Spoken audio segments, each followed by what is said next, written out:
సమ్మర్లో అందరి ఇళ్లలోనూ కూడా మ్యాక్సిమం కొత్త ఆవకాయని పెట్టుకుంటూ ఉంటారు.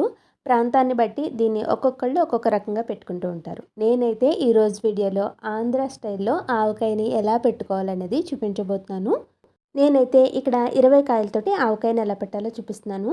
ఇలా ముక్కల కింద మార్కెట్లోనే కొట్టించుకుని తెచ్చుకునేటప్పుడు బాగా పుల్లగా పలచటి తొక్క ఉన్న కాయని, పీచు ఉన్న కాయని సెలెక్ట్ చేసుకోవాలి.